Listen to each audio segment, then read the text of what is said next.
ആകാശവാണി.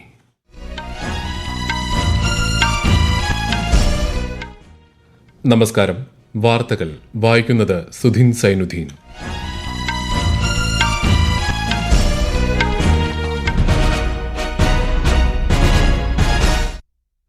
പ്രധാന വാർത്തകൾ. 78ാം സ്വാതന്ത്ര്യദിനത്തിൽ ആശംസകൾ നേർന്ന രാഷ്ട്രത്തലവന്മാർക്ക് നന്ദി അറിയിച്ച് പ്രധാനമന്ത്രി നരേന്ദ്രമോദി. ISROയുടെ ഏറ്റവും പുതിയ ഭൗമ നിരീക്ഷണ ഉപഗ്രഹം EOS-8 വിക്ഷേപണം ഇന്ന്.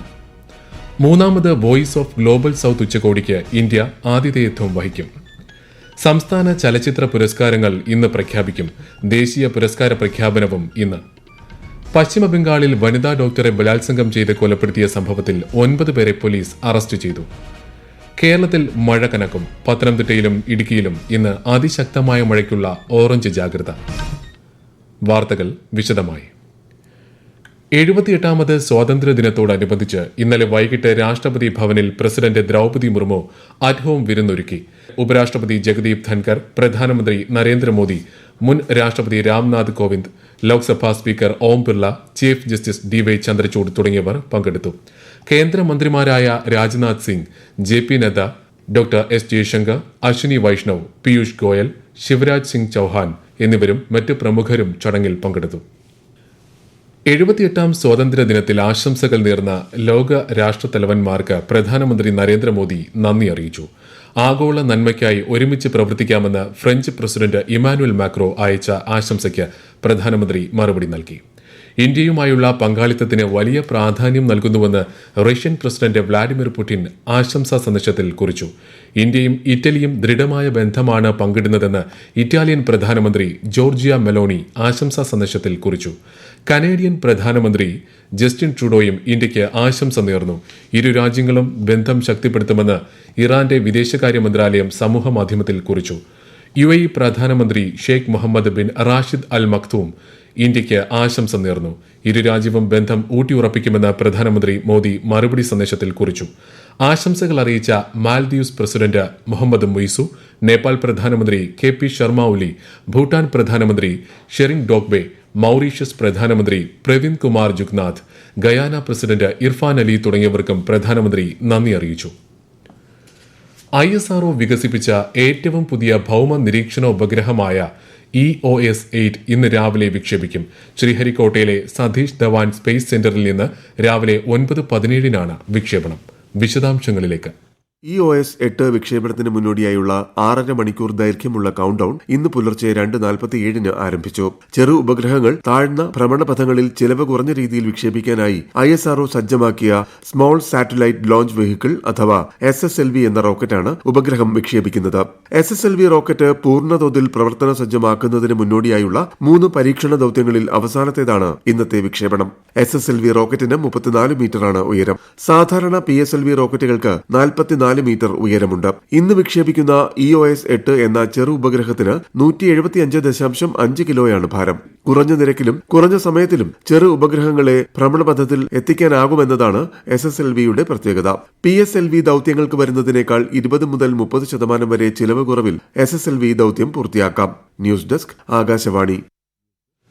പ്രശസ്ത ബഹിരാകാശ ശാസ്ത്രജ്ഞൻ രാം നരേൻ അഗർവാൾ അന്തരിച്ചു. ഇന്ത്യയുടെ ദീർഘദൂര മിസൈലായ അഗ്നി വികസിപ്പിക്കുന്നതിൽ നേതൃത്വം വഹിച്ച വ്യക്തിയായിരുന്നു അദ്ദേഹമെന്ന് DRDO അനുസ്മരിച്ചു. രാജ്യം പത്മശ്രീയും പത്മഭൂഷണും നൽകി ആദരിച്ചിട്ടുണ്ട്. മൂന്നാമത് വോയിസ് ഓഫ് ഗ്ലോബൽ സൌത്ത് ഉച്ചകോടിക്ക് ഇന്ത്യ ആതിഥേയത്വം വഹിക്കും. സുസ്ഥിരമായ ഭാവിക്കായി ശാക്തീകരിക്കപ്പെട്ട ആഗോള ദക്ഷിണ മേഖല എന്നതാണ് ഉച്ചകോടിയുടെ പ്രമേയം. ഭക്ഷ്യ ഊർജ്ജ സുരക്ഷാ പ്രതിസന്ധികൾ, കാലാവസ്ഥാ വ്യതിയാനം തുടങ്ങിയ സങ്കീർണമായ വെല്ലുവിളികളെക്കുറിച്ചുള്ള ചർച്ചകൾ നാളെ ആരംഭിക്കുന്ന ഉച്ചകോടിയിലുണ്ടാകുമെന്ന് വിദേശകാര്യ മന്ത്രാലയം പ്രസ്താവനയിൽ പറഞ്ഞു. കൊല്ലത്ത് നെഗോഷ്യബിൾ ഇൻസ്ട്രുമെന്റ് ആക്ടിന് കീഴിലുള്ള കേസുകൾ പരിഗണിക്കുന്നതിനുള്ള പ്രത്യേക ഡിജിറ്റൽ കോടതി ഇന്ന് വൈകിട്ട് ഹൈക്കോടതിയിൽ നടക്കുന്ന ചടങ്ങിൽ സുപ്രീം കോടതി ചീഫ് ജസ്റ്റിസ് DY ചന്ദ്രചൂഡ് ഉദ്ഘാടനം ചെയ്യും. രാജ്യത്ത് ആദ്യമായാണ് ഇത്തരം ഒരു സംവിധാനം ഒരുക്കുന്നത്. ഓൺലൈനിലൂടെ തർക്കങ്ങൾ പരിഹരിക്കുന്നതിനൊരുക്കിയിട്ടുള്ള VSolve വിർച്വൽ സൊല്യൂഷൻ മേക്കർ എന്ന സംവിധാനവും സുപ്രീം കോടതി ചീഫ് ജസ്റ്റിസ് ഉദ്ഘാടനം ചെയ്യും. ഹൈക്കോടതി വിഭാവനം ചെയ്ത മാതൃകാ ഡിജിറ്റൽ കോടതിയുടെ പ്രഖ്യാപനവും നിർവഹിക്കും. മുൻ പ്രധാനമന്ത്രി അടൽ ബിഹാരി വാജ്പേയിയുടെ 6ാം ചരമവാർഷിക ദിനമായ ഇന്ന് രാജ്യം അദ്ദേഹത്തിന് ആദരാഞ്ജലികൾ അർപ്പിക്കുന്നു. ന്യൂഡൽഹിയിലെ സദൈവ് അടലിൽ വാജ്പേയിയുടെ സമാധിയിൽ പ്രാർത്ഥനാ യോഗം സംഘടിപ്പിച്ചിട്ടുണ്ട്. കൊൽക്കത്തയിൽ വനിതാ ഡോക്ടറെ ബലാത്സംഗം ചെയ്ത് കൊലപ്പെടുത്തിയതിൽ പ്രതിഷേധിച്ച് ഇന്ത്യൻ മെഡിക്കൽ അസോസിയേഷൻ രാജ്യവ്യാപകമായി നാളെ രാവിലെ 6 മുതൽ 24 മണിക്കൂർ സമരം പ്രഖ്യാപിച്ചു. അവശ്യ സേവനങ്ങൾ തടസ്സപ്പെടില്ലെന്നും അത്യാഹിത വിഭാഗം പ്രവർത്തിക്കുമെന്നും IMA പ്രസ്താവനയിൽ പറഞ്ഞു.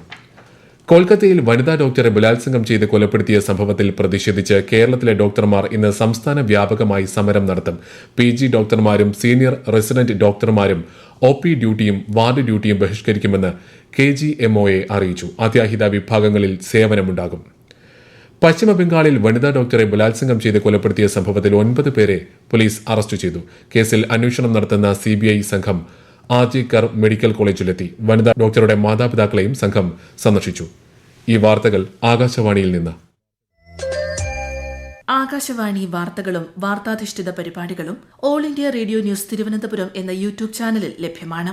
കൂടുതൽ വാർത്തകൾക്കായി @all India radio news Thiruvananthapuram എന്ന ഫേസ്ബുക്ക് പേജും @AER_News_TVM എന്ന എക്സ് ഹാൻഡിലും സന്ദർശിക്കാം.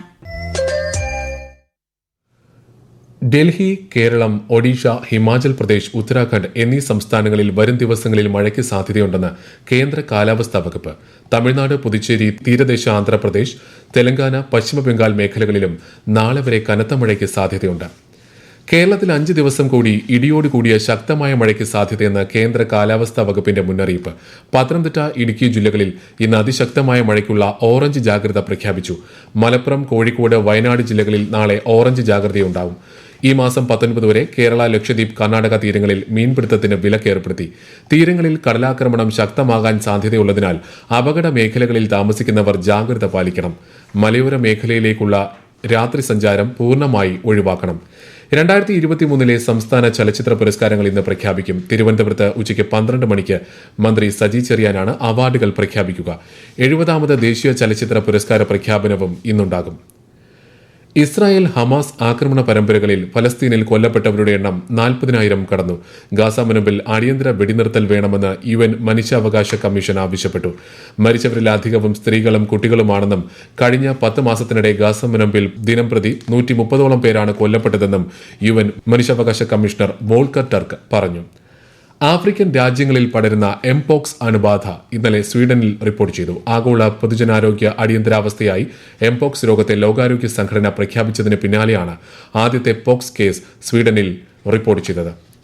ആഫ്രിക്കൻ ഭൂഖണ്ഡത്തിന് പുറത്ത് കൂടുതൽ പകർച്ചവ്യാധി റിപ്പോർട്ട് ചെയ്യുന്ന ആദ്യത്തെ രാജ്യമായി സ്വീഡൻ മാറി. പടിഞ്ഞാറൻ റഷ്യയിലെ കുർസ്ക് മേഖലയിലെ 82 ജനവാസ കേന്ദ്രങ്ങൾ തങ്ങളുടെ നിയന്ത്രണത്തിലെന്ന് യുക്രൈൻ. മേഖലയിലെ 1150 ചതുരശ്ര കിലോമീറ്ററിലധികം പ്രദേശമാണ് നിയന്ത്രണത്തിലുള്ളതെന്ന് യുക്രൈനിയൻ സായുധ സേനാ മേധാവി ഒലക്സാണ്ടർ സിർസ്കി അവകാശപ്പെട്ടു. 2 ദിവസത്തെ തെലങ്കാന, ആന്ധ്രാപ്രദേശ് സന്ദർശനത്തിനായി ഉപരാഷ്ട്രപതി ജഗ്ദീപ് ധൻകർ ഇന്ന് തെലങ്കാനയിലെത്തും. ആദ്യ ദിവസം തെലങ്കാനയിലെ ഹൈദരാബാദ് കൻഹാശാന്തി വനം ഉപരാഷ്ട്രപതി സന്ദർശിക്കും. ആന്ധ്രാപ്രദേശിലെ നെല്ലൂരിലുള്ള അക്ഷര വിദ്യാലയ ക്യാമ്പസും സന്ദർശിക്കും. വിദേശകാര്യമന്ത്രി ഡോക്ടർ S ജയശങ്കർ ഞായറാഴ്ച കുവൈത്ത് സന്ദർശിക്കും. സന്ദർശന വേളയിൽ കുവൈത്ത് വിദേശകാര്യമന്ത്രി അബ്ദുള്ള അലി അൽ യഹ്യയുമായും മറ്റ് ഭരണാധികാരികളുമായും അദ്ദേഹം കൂടിക്കാഴ്ച നടത്തും. വയനാട് ദുരന്തവുമായി ബന്ധപ്പെട്ട് നിലമ്പൂർ മേഖലയിൽ നടത്തുന്ന തെരച്ചിൽ തുടരുമെന്ന് മന്ത്രി K രാജൻ. ദുരന്തത്തിൽ ഉൾപ്പെട്ട 118 പേരെ ഇനിയും കണ്ടെത്താനുണ്ട്. മണ്ണ് അടിഞ്ഞുകിടക്കുന്ന ഭാഗങ്ങൾ കേന്ദ്രീകരിച്ചായിരിക്കും ഇനി തിരച്ചിൽ നടത്തുക. വയനാട് ഉരുൾപൊട്ടലിൽ വീട് നഷ്ടമായവരുടെ താൽക്കാലിക പുനരധിവാസത്തിന് വീട് നൽകാൻ സന്നദ്ധരായവർ വിവരം അറിയിക്കണമെന്ന് ജില്ലാ കളക്ടർ അറിയിച്ചു. ഉരുൾപൊട്ടലിൽ ബാങ്കുമായി ബന്ധപ്പെട്ട രേഖകൾ നഷ്ടപ്പെട്ടവർക്ക് അവ ലഭ്യമാക്കാൻ മേപ്പാടി ഗവൺമെന്റ് ഹയർ സെക്കൻഡറി സ്കൂളിൽ ഇന്ന് അദാലത്ത് സംഘടിപ്പിക്കും. ചിങ്ങമാസ പൂജയ്ക്കായി ഇന്ന് വൈകിട്ട് 5-ന് ശബരിമല നട തുറക്കും. ഇന്ന് പൂജകൾ ഒന്നും ഉണ്ടായിരിക്കില്ല. ചിങ്ങം 1-ന് രാവിലെ 5 മുതൽ 21-ന് രാത്രി 10-ന് നടയടയ്ക്കും വരെ വിശേഷാൽ പൂജകൾ ഉൾപ്പെടെ എല്ലാ പൂജകളും നടക്കും. പ്രധാന വാർത്തകൾ വീണ്ടും. 78ാം സ്വാതന്ത്ര്യദിനത്തിൽ ആശംസകൾ നേർന്ന രാഷ്ട്രത്തലവന്മാർക്ക് നന്ദി അറിയിച്ച പ്രധാനമന്ത്രി നരേന്ദ്രമോദി.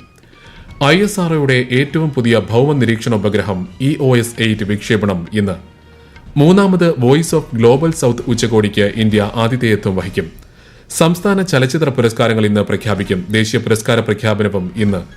പശ്ചിമബംഗാളിൽ വനിതാ ഡോക്ടറെ ബലാത്സംഗം ചെയ്ത് കൊലപ്പെടുത്തിയ സംഭവത്തിൽ 9 പേരെ പോലീസ് അറസ്റ്റ് ചെയ്തു. കേരളത്തിൽ മഴ കനക്കും. പത്തനംതിട്ടയിലും ഇടുക്കിയിലും ഇന്ന് അതിശക്തമായ മഴയ്ക്കുള്ള ഓറഞ്ച് ജാഗ്രത. വാർത്തകൾ കഴിഞ്ഞു. അടുത്ത വാർത്താ പ്രക്ഷേപണം ഉച്ചയ്ക്ക് 12:30.